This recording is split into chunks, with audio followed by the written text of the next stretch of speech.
En esta parte del curso vamos a estudiar la interacción entre moléculas y radiación electromagnética. Para estudiar las transiciones electromagnéticas, recordemos, necesitamos, por un lado, poder calcular las frecuencias resonantes. Esto lo podemos hacer si sabemos los niveles de energía que en una molécula podemos calcular y que además están bien distinguidos los niveles de energía electrónicos, los vibracionales y rotacionales. Esto es, podemos calcular la frecuencia resonante de una molécula a través de la fórmula de Bohr-Einstein, donde H por nu es igual a la diferencia entre los niveles de energía inicial y final. Y para una molécula, por ejemplo, una molécula diatómica, podemos escribirla como la suma de la energía electrónica, la energía vibracional y la energía rotacional, tanto para el estado inicial como para el estado final. Y dependiendo de la región del espectro, podemos hablar de distintas espectroscopías moleculares, podemos hablar de transiciones entre distintos estados electrónicos o en el mismo estado electrónico entre distintos niveles vibracionales o entre distintos niveles rotacionales. También, para describir una transición electromagnética necesitamos calcular la tasa de transición que está dada por el elemento de matriz, que es la integral sobre el volumen de todas las partículas que constituyen a la molécula, el elemento de matriz del operador de transición O entre la función de onda inicial y la función de onda final. Necesitamos definir el operador de transición, que vamos a suponer entonces válida la aproximación dipolar eléctrica, y entonces necesitamos construir un operador dipolar, un dipolo. ¿Cómo se construye el dipolo con una molécula? Pues a final de cuentas va a ser la carga electrónica multiplicada por la carga nuclear por la posición de cada uno de los núcleos que componen a la molécula, menos la suma sobre todos los electrones de la posición de cada uno de los electrones. Esto es entonces el dipolo de la molécula. Y por último necesitamos entonces decir qué funciones de onda vamos a utilizar para calcular este elemento de matriz. Vamos a suponer válida la aproximación de Born-Oppenheimer, en donde escribimos las funciones de onda inicial y final como el producto de una función de onda electrónica que depende de entonces las coordenadas de cada uno de los electrones y de manera paramétrica de las posiciones de los núcleos, multiplicada por una función que solo depende de las posiciones de los núcleos. Ponemos todo esto y entonces en principio podemos calcular la tasa de transición y el cuadrado de esa tasa de transición nos da la probabilidad de transición o es proporcional a la probabilidad de transición. Vamos a empezar suponiendo que queremos calcular transiciones en el mismo estado electrónico. Quiere decir, vamos a estudiar transiciones vibracionales y rotacionales. Calculamos entonces el elemento de matriz, ponemos entonces en nuestra expresión anterior el mismo estado electrónico, la función phi. Lo que es diferente ahora es la función nuclear en el estado inicial y en el estado final. Entonces podemos separar en dos integrales, una sobre las coordenadas de los electrones y otra integral sobre las coordenadas de los núcleos. Esta integral que está en medio es a la que llamamos el momento dipolar electrónico. Este momento dipolar eléctrico entonces es igual a la integral para la misma función electrónica de este operador P, el dipolo eléctrico de la molécula. Entonces, para que este elemento de matriz dipolar eléctrica, el PFI, sea diferente de 0, obviamente necesito que esta función de dr sea diferente de 0. Esto es, necesito que la molécula tenga un momento dipolar eléctrico permanente. Entonces, primera conclusión, esta ddr debe ser 0. Y la primera conclusión es, fíjense, moléculas diatómicas o mononucleares no pueden tener un dipolo permanente. Entonces, primera predicción directa e inmediata. En diatómicas o mononucleares no hay transiciones vibracionales rotacionales. H2, N2, O2, las que quieran, Cl2, ninguna de esas puede tener un dipolo permanente y luego entonces no hay transiciones vibracionales rotacionales.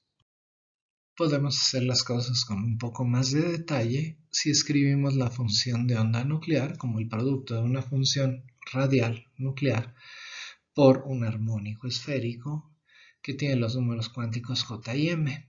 Por convención se utiliza números cuánticos con primas para el estado inicial y con dobles primas para el estado final. Así llamamos entonces la función de onda inicial como UV' por Y de J'MJ', y U final va a ser UB' por YJ', MJ'. Por otro lado, hacemos la expansión del operador dipolar alrededor de la separación de equilibrio. Entonces, esta integral que tenemos que calcular, el dipolo eléctrico de la molécula, lo escribimos como el dipolo en la separación de equilibrio por el cambio respecto al cambio en la separación de equilibrio por la separación R menos R0. Si sustituimos esto, hacemos la integral sobre el término constante, el primer término, el dipolo en R0, se puede ver que esta integral es 0. ¿Por qué? Y cuando se hace eso, entonces obtienen un elemento de matriz que tiene dos partes, porque puedo separar entonces la integral sobre la parte angular y sobre la parte radial. Sobre la parte radial solo tengo la separación de equilibrio y tengo las dos funciones radiales, y sobre la parte angular tengo este cambio del dipolo eléctrico con la separación internuclear evaluado en la separación de equilibrio por el producto de los armónicos esféricos. En una tarea, en la siguiente tarea, van a poder demostrar reglas de selección para que este elemento de matriz dipolar eléctrica sea diferente de 0. Y estas reglas de selección son que el cambio en el número cuántico vibracional tiene que ser de una unidad, ya sea para arriba o para abajo. Y el cambio en momento angular debe ser 0 unidades o una unidad para arriba o para abajo. Entonces delta B debe ser más menos 1, delta J debe ser 0 o más menos 1. ¿Qué pasa cuando dejo que haya o cuando estudio transiciones entre distintos estados electrónicos? Entonces, en este caso, lo que tengo que hacer es primero calcular el dipolo entre distintos estados electrónicos. Sustituyo la expresión para este dipolo, para este operador dipolo, y vemos que la parte nuclear, la que tiene ZI por R grande I, integrada sobre funciones electrónicas diferentes, eso no depende de R y ese integral entonces vale 0. Y entonces la DDR solo tiene la parte o la contribución de las coordenadas electrónicas como aparece en esta segunda igualdad.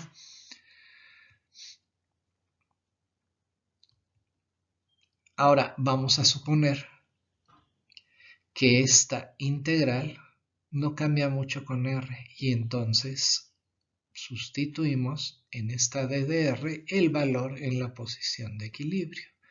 Entonces escribimos esta integral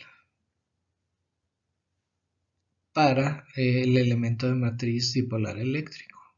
Y entonces nos queda una expresión en la que lo que tenemos que hacer es esencialmente proyectar las funciones de onda nucleares en el estado inicial y en el estado final.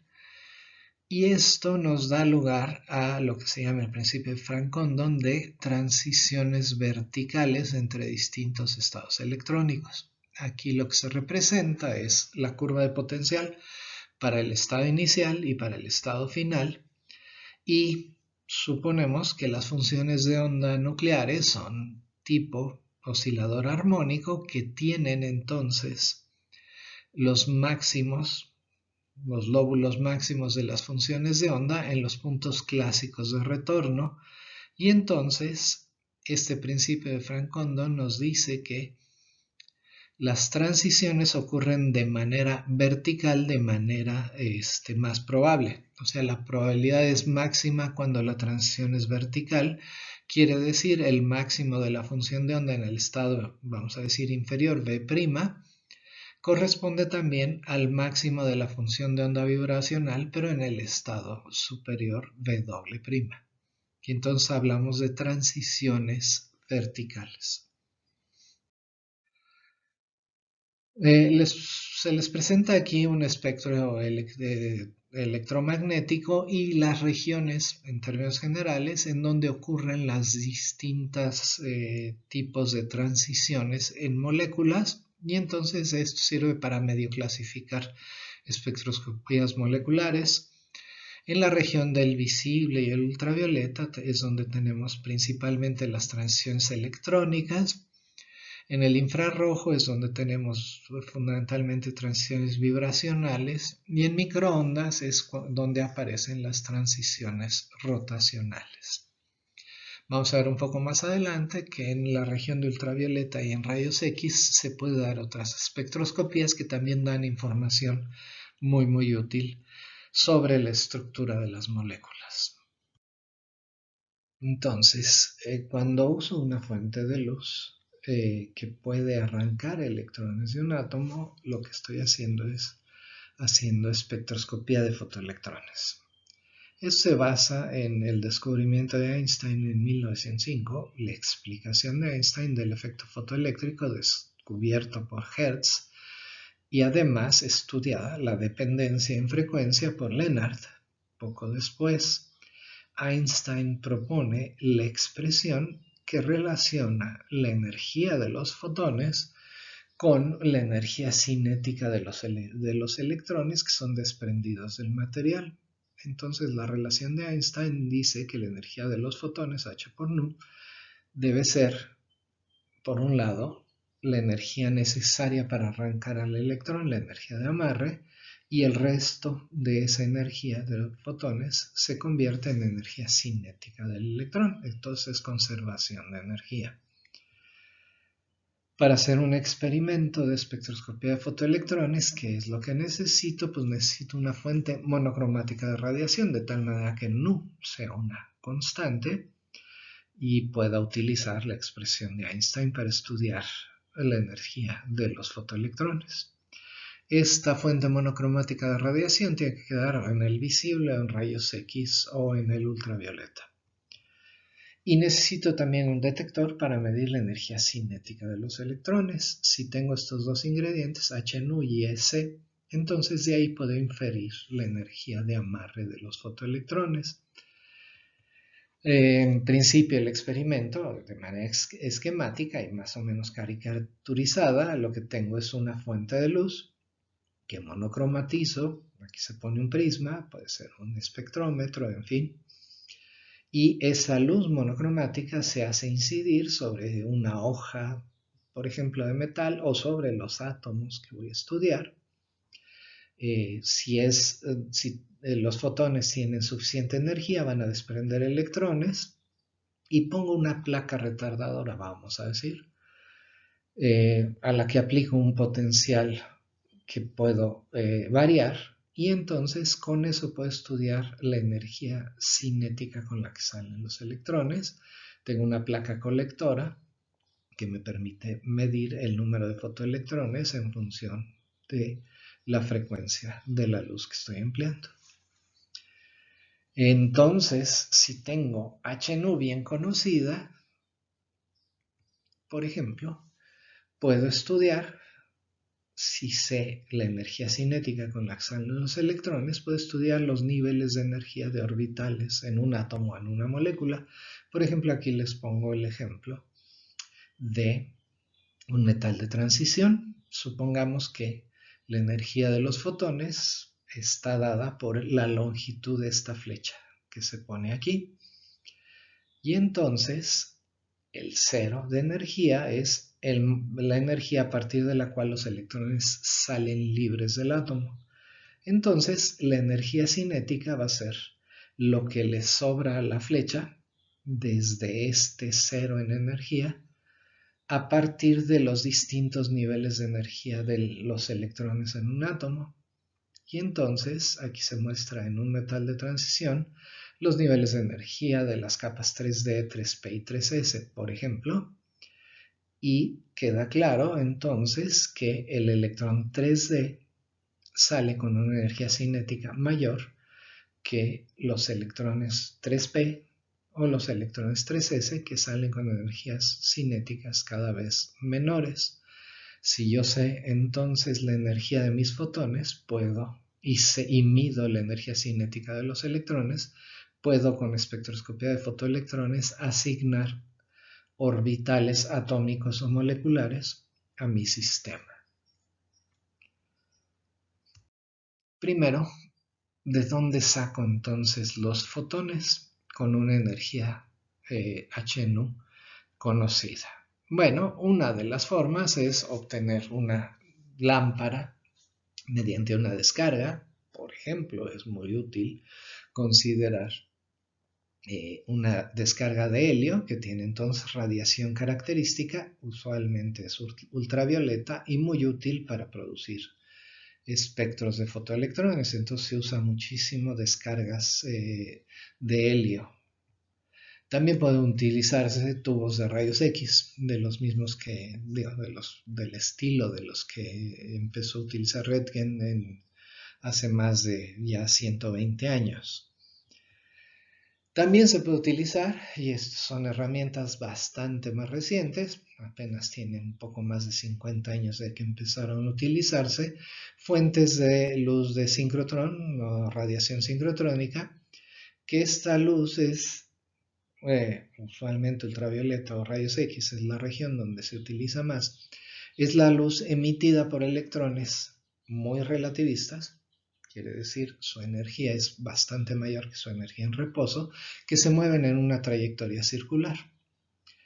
Esto, sin entrar en los detalles, lo que pasa es que si ustedes se colocan en un electrón que sigue esta trayectoria circular mostrada en esta figura, con aceleración entonces centrípeta perpendicular al círculo, y si ustedes analizan la radiación en el marco de referencia del el electrón está siendo acelerado y entonces emite radiación en esta forma de dipolo, en estas donas que se expande, de radiación de luz. Pero si hacen la transformación al marco de referencia del laboratorio, van a haber dos efectos. Uno es que la frecuencia, que desde el marco de referencia del electrón es la frecuencia del movimiento, que usualmente es radiofrecuencias, en el laboratorio se transforma en una frecuencia mucho, mucho más alta. Usualmente es aproximadamente, varios órdenes de magnitud mayor, y en el laboratorio lo que voy a ver es emisión más bien ultravioleta o de rayos X. Y también el otro efecto de la transformación entre el marco de referencia del electrón y el laboratorio es que voy a ver que esta dona se convierte en un cono muy, muy estrecho. De hecho, el ángulo de apertura de ese cono es muy, muy chiquito. Y entonces lo que tengo es una emisión muy, muy direccional de luz. Estas fuentes de luz de sincrotrón pues son aceleradores grandes como este, que creo que es el de Argonne, Advanced Photon Source en Argonne, en Chicago, cerca de Chicago, en Estados Unidos. Es un acelerador grande, este tiene de diámetro como 1 kilómetro. Hay otros más pequeños que tienen varios cientos de metros, en donde se tienen a los electrones dando vuelta y en los tangentes a esas trayectorias circulares se obtiene la luz de sincrotrón que después puede ser utilizada en distintos tipos de experimentos. En el interior, entonces, lo que se tiene, aquí se muestra una visión de una fuente de luz. Esta en particular es de Wisconsin, ya no existe, ya se fue, ya se canceló, en donde se tienen los electrones hacia la parte inferior derecha. Se ve, por ejemplo, un electroimán que sirve para desviar la trayectoria de los electrones y hacerlo que tengan una trayectoria circular. Entonces los electrones están entrando por esa tubería y están dando vueltas, y las líneas que aparecen, por ejemplo, en la parte inferior, más o menos al centro, son las líneas con las que se conduce la luz a las estaciones experimentales que se forman, que se colocan de manera tangencial al acelerador y en donde se realizan los experimentos. ¿Cómo detectamos? ¿Cómo medimos la energía cinética de los electrones? Pues esencialmente les recuerdo aquí que podemos tener el movimiento de electrones entre, ¿qué les parece?, las dos placas de un capacitor, dos placas paralelas.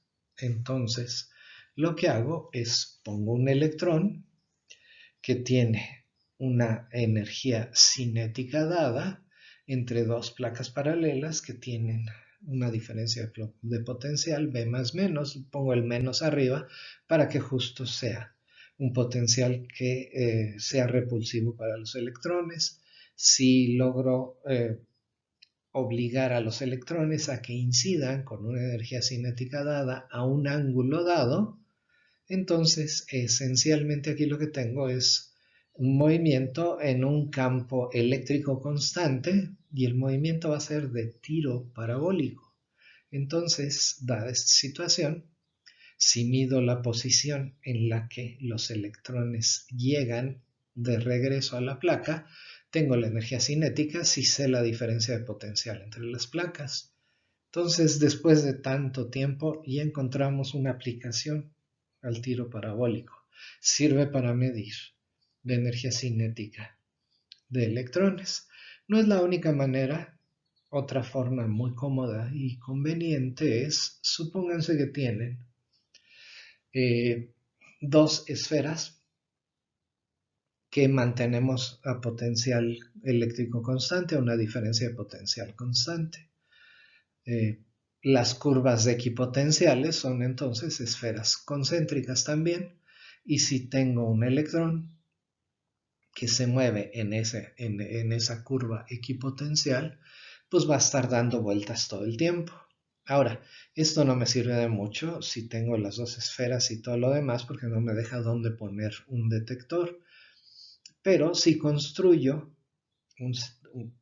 dos superficies con sección esférica suficientemente grandes comparadas con el electrón, o sea que de centímetros son inmensas comparadas con el electrón, lo que tengo es a final de cuentas una fracción de toro, como se muestra en la gráfica intermedia, y entonces el electrón va a pensar que se está moviendo esencialmente en la superficie equipotencial, y si tiene la energía cinética apropiada, entonces va a seguir la trayectoria del círculo y va a acabar en el extremo de salida de estas dos superficies. Ahí pongo un detector de electrones. Detectar partículas cargadas es relativamente simple.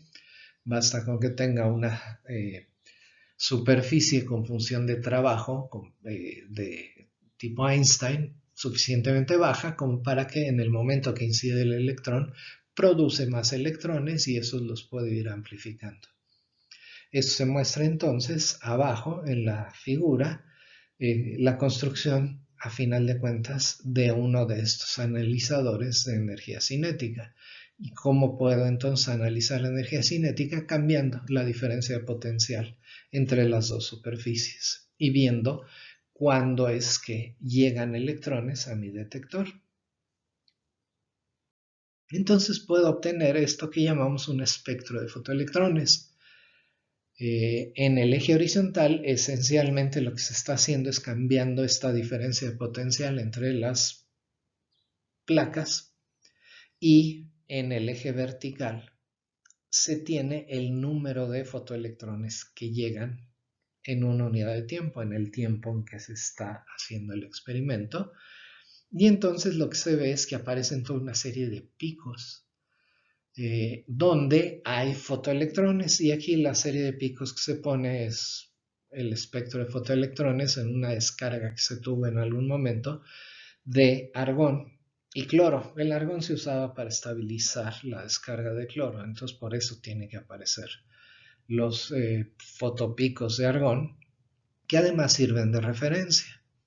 Y entonces, como en la escala horizontal tengo, como en el eje horizontal tengo diferencia de potencial, lo puedo convertir eso a energía de amarre usando la relación de Einstein, porque mis fotones tienen una energía fija de 21 electronvolts por ahí. Y entonces aparecen toda una serie de fotopicos, llamamos, a distintas energías cinéticas o a distintas energías de amarre, que yo puedo entonces identificar con los distintos orbitales, tanto de átomos como moléculas, que aparecen en mi descarga. Entonces mi descarga tiene argón, cloro atómico y cloro molecular, y entonces puedo ver fotopicos que corresponden a distintos, a arrancar electrones de orbitales en cloro atómico, argón atómico y en la molécula cloro 2. Les muestro entonces un diagrama de niveles de energía de argón, cloro atómico y la molécula cloro 2. Hagan el análisis y van a ver que estos son los orbitales.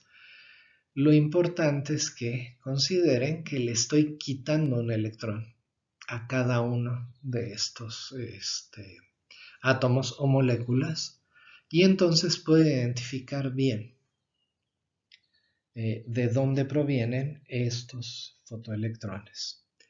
Es muy interesante ver que los espectros moleculares en general dan lugar a picos que son mucho más anchos y que tienen estructura. Esta estructura, a final de cuentas, lo que refleja son los niveles vibracionales de la molécula. Entonces, los picos asociados con cloro 2 son más anchos y tienen, se puede ver, estructura vibracional. Se puede hacer cosas con moléculas más complicadas. Por ejemplo, este es tetracloruro de titanio, y se pueden obtener entonces espectros de fotoelectrones como el que se muestra aquí abajo, y donde se puede hacer un análisis en términos de orbitales moleculares sin entrar en los detalles. Aquí en este caso tengo 4 átomos de cloro y un átomo de titanio al centro. Se puede mostrar que la molécula se forma con los 4 cloros en los vértices de un tetraedro regular, es de esperarse. Y entonces los electrones de valencia de cloro son los 3p orientados hacia el átomo de titanio o perpendiculares al átomo de titanio. Entonces tengo orbitales 3p sigma o 3p pi, y en el átomo de titanio los electrones 3d y 4s son los que participan en el enlace, y puedo formar entonces en los vértices del tetraedro toda esta serie de orbitales moleculares donde a final de cuentas tengo que colocar 20 electrones. Son 5 por cada átomo de cloro, más 4 por el átomo de titanio, da lugar a 20. Y esto entonces genera toda esta serie de orbitales donde están puestos los 20 electrones. Los orbitales desde el 2A1 hasta el 1T1 son ocupados y del 2E al 3A1 son orbitales desocupados. Y aquí lo que estamos viendo es el espectro de fotoelectrones de los orbitales ocupados, donde tengo entonces una forma de medir las energías de amarre. Por último, y esto nada más para que vean que, en fin, se están dando resultados muy interesantes de manera, digo, más o menos reciente, hace 2 años, aparece artículo, les invito a que le echen una revisada, ahí están los datos, en donde a una molécula tan simple como H2 se pueden hacer estudios de pulsos de duración realmente corta, de attosegundos, en donde se estudia el acoplamiento entre energía electrónica y la dinámica nuclear cuando se rompe la molécula de hidrógeno y al mismo tiempo se ioniza, esto es, se aprovecha ionizar la molécula de hidrógeno para al mismo tiempo romper a la molécula. Y bueno, esto, en fin, ahorita no recuerdo realmente cuál es la conclusión de ese artículo, pero a final de cuentas se puede estudiar esto y si están acoplados dinámica electrónica y dinámica nuclear, quiere decir que esto está más allá ya de la aproximación de Born-Oppenheimer. Con esto entonces es más que nada dar ejemplos de la espectroscopía que se está pudiendo hacer. Espectroscopía ultra rápida a nivel de attosegundos en moléculas diatómicas. Con esto concluimos entonces el estudio de la interacción entre átomos, entre moléculas y radiación electromagnética.